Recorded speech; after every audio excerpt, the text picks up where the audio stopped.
All right, let's be a little honest here. Raise your hand if you looked at the box scores this weekend and said, who the heck is Gus Edwards?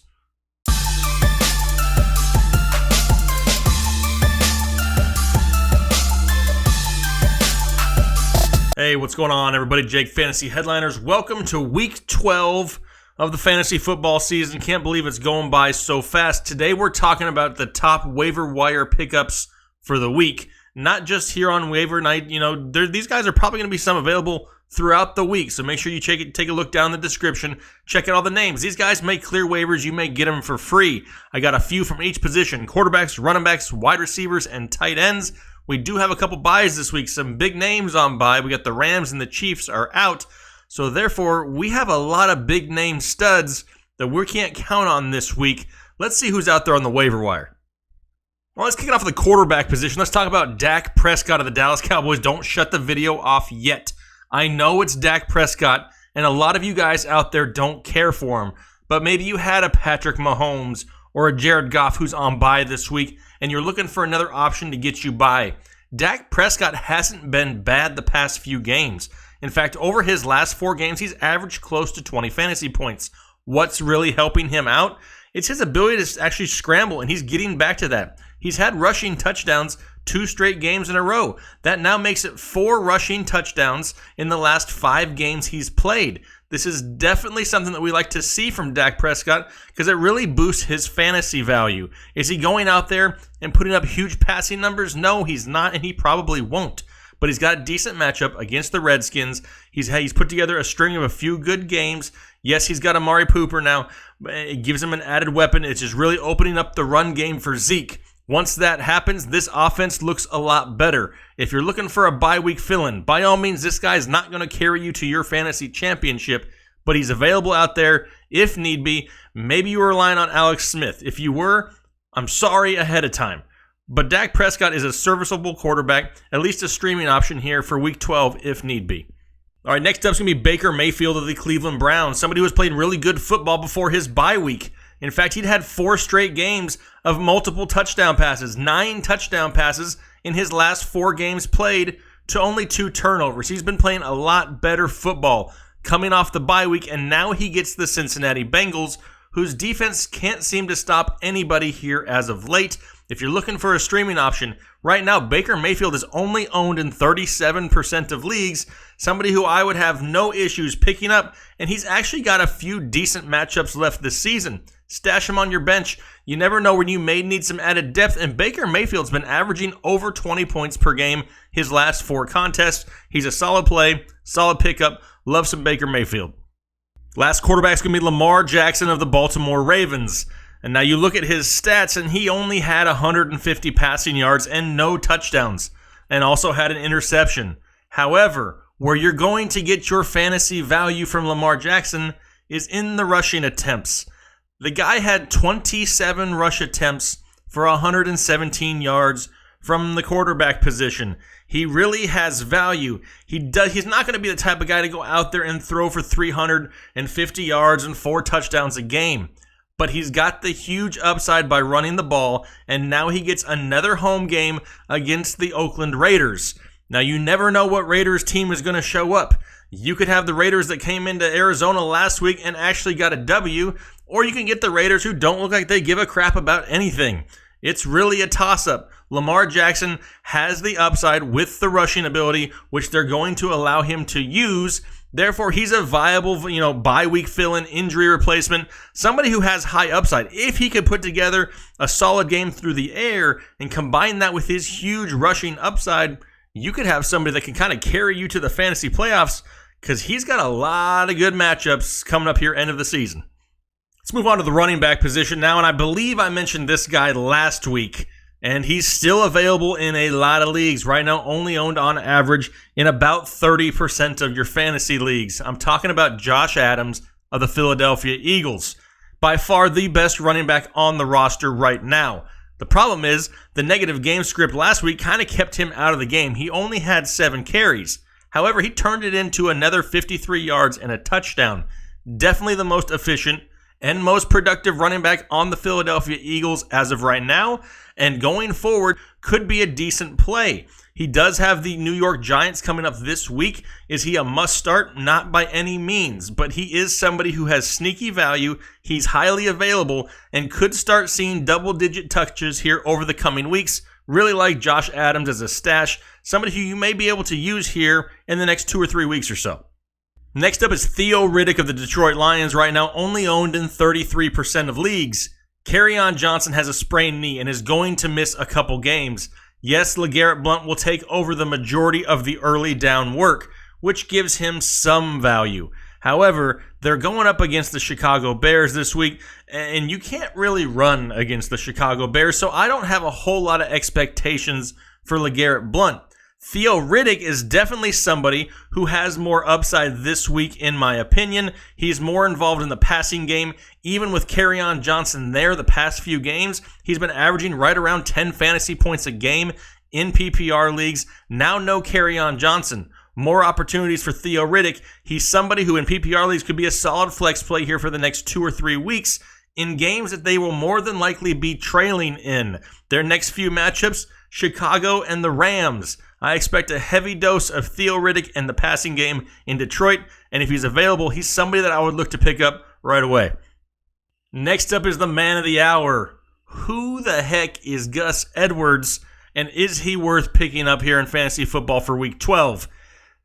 It's debatable. I'm going to throw him here on the show because a lot of people are going to ask questions about him, and deservedly so. The guy had a great week, came out of nowhere with 17 carries for 115 yards and a touchdown. Something you need to ask yourself, though, here with this. Was this just more of a game plan and game script? Was this more of a, they're just riding the hot hand? Was this more of a, maybe he fits better with the style that Lamar Jackson brings under the center? There's a lot of questions with Gus Edwards and whether this will continue. He's an undrafted rookie out of Rutgers. Not a whole lot of experience as of late. Didn't get into a game until week 6 against Tennessee, where he did come out and average over 4 yards a carry, 10 carries for 42 yards, but never got an opportunity like this and looked pretty good. If Lamar Jackson remains under center, Gus Edwards could be a viable option going forward. However, if they go back to Joe Flacco, which is a possibility, Alex Collins could get right back into this lion's share of the work and get the bulk of the carries again. No idea why all of a sudden Gus Edwards was a thing in Week 11, but I have to think it was just more of a ride the hot hand type scenario than them handing the reins over to Gus Edwards out of the blue. Alex Collins had a touchdown there early in the game, and then they pretty much just went away with him. At that time, Gus Edwards was averaging close to 10 yards a carry. The kid played great, not taking anything away from him. He got the bulk of the work this week. Am I expecting it next week against the Oakland Raiders? It's possible. It really depends who's playing under center. I'm not going out there and taking a high waiver claim or spending a huge part of my fab budget on Gus Edwards. This is not something where I expect it rest of season. It could be somebody who has some value for a couple weeks. So if you need somebody for the next week or so, you can put a claim in. Let somebody else use that number one waiver claim or a huge chunk of their fab budget. I really don't expect to see this as a game as a weekly occurrence. From this point on, there are some good matchups, but Alex Collins is not just all of a sudden off the team. All right, moving on to the wide receiver position now, and these 3 names we've talked about a lot so far this season, but they're still all owned in less than 50% of leagues. First guy, Anthony Miller, currently owned right around 43%, so he's getting close to that 50% cutoff here for the show. But he is definitely somebody that needs to be owned in your fantasy leagues. He is turning into, I don't want to say he's a touchdown monster, but the guy has touchdowns in back-to-back games. He's got 4 touchdowns in his last 6 games. He's had a big game there in Week 10 against Detroit, where he had 5 catches, 122 yards, and a touchdown, and now he gets that same Detroit team this week. Anthony Miller is somebody who, if he's available, can be picked up and actually started this week if possible or if needed. Maybe you had a Tyreek Hill or a Robert Woods or a Brandon Cooks, somebody who's on bye this week. Anthony Miller is the perfect fill-in, great matchup, available in a lot of leagues, and somebody that I would definitely grab if I needed a wide receiver this week. Next up is Traquan Smith of the New Orleans Saints, only owned right now in about 26% of leagues. And he had an absolute monster game against the Philadelphia Eagles last week. 10 catches, 157 yards and a touchdown. That now gives him touchdowns 2 out of his last 3 weeks. The problem with him has been, for instance, week 10, he didn't even get a target. And then all of a sudden he comes out week 11 and has 13 of them. It's kind of inconsistent. However, if you watched any of those games or any of the highlights, you could see Drew Brees starting to get more and more comfortable and trusting Traquan Smith more in this offense. Is he a must start every single week? He's not, really not. But if something were to happen to Michael Thomas, maybe down the stretch when they rest Michael Thomas, if that were to happen, there are some decent matchups on this schedule still for the New Orleans Saints, who have arguably one of the best offenses in all of football. Right now, he is the number 2 wide receiver in New Orleans. He needs to be on a roster. Not quite a must start yet, but definitely worth a pickup. He could have huge value down the stretch with these decent matchups that he has coming up. Last wide receiver is going to be DJ Moore. And of course, last week I had DJ Moore as a sit. I didn't really like what was happening with him. Back in week 10 against the Pittsburgh Steelers, in a game which they were trailing the entire way, he only ended with 4 catches for 20 yards. The week before that, in a great Tampa Bay matchup, only had 1 reception for 16 yards. They were starting to move away from DJ Moore and giving more looks to Greg Olsen.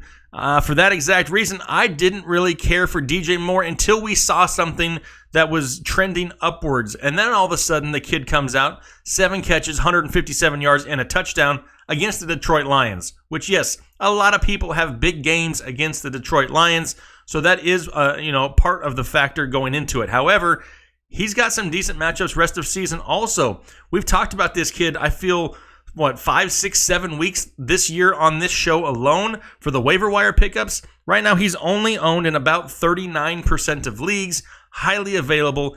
If he sees the usage, this guy is a wide receiver too. The problem is the usage hasn't been consistent. If you need somebody as a bye week fill-in, he's got a decent matchup against the Seattle Seahawks.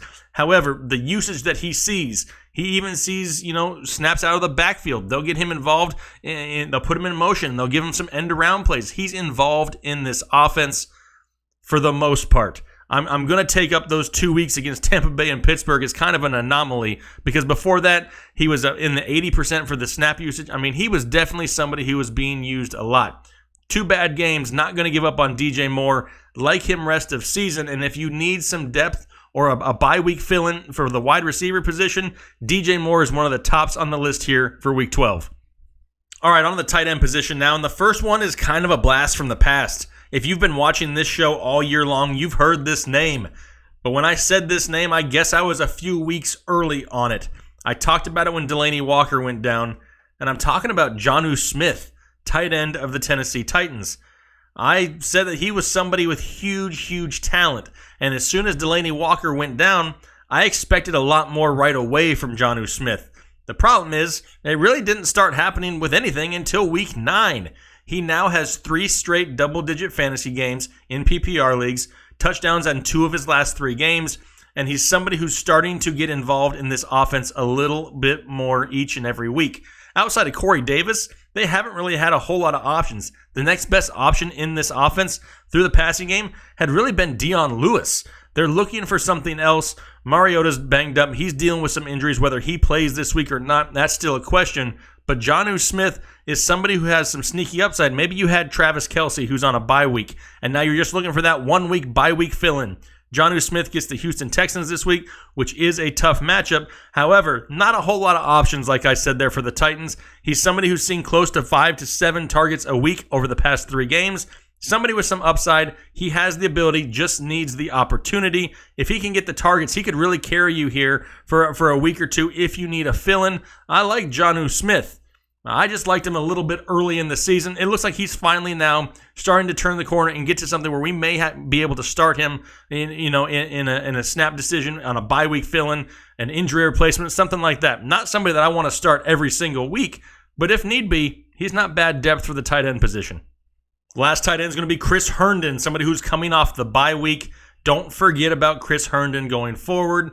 He's somebody who was very productive before the bye week. In fact, he's been averaging over 10 fantasy points a game over his last 5 games. Over those 5 games, he has 3 touchdowns.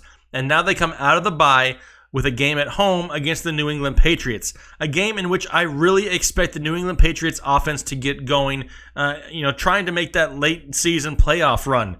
They're going to have to continue to throw the ball to stay in the game for the Jets. If you're looking for a tight end this week, I have no issues picking up Chris Herndon, who, like I said, is only owned in 6% of leagues, mostly in part because he's just coming off the bye. A lot of people weren't going to hold on to him. If you can, scoop him up. If you need that bye week feeling for maybe a Kelsey or somebody else that you weren't expecting or who hasn't been producing, maybe like a Kyle Rudolph, Chris Herndon's upside is just as high at this point. He's available in most leagues, and he's got the touchdown upside. He's a decent play and a great pickup here for Week 12 and down the stretch. All right, so those are my top pickups for the week for each position. Hopefully that was able to help you make your decision a little bit. Like I said, there's not one name on this list that I will go out and use a number one waiver claim or throw a huge chunk of my fab budget on.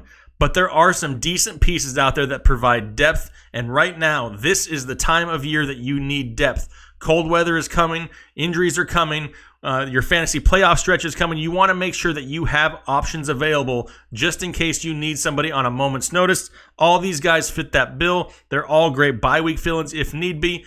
Go out there, see if they're available in your league. Hopefully you can get them on your roster. Hopefully get yourself some depth because, like I said, the fantasy playoffs are right around the corner. Really appreciate your guys' support, though. Thanks for watching today.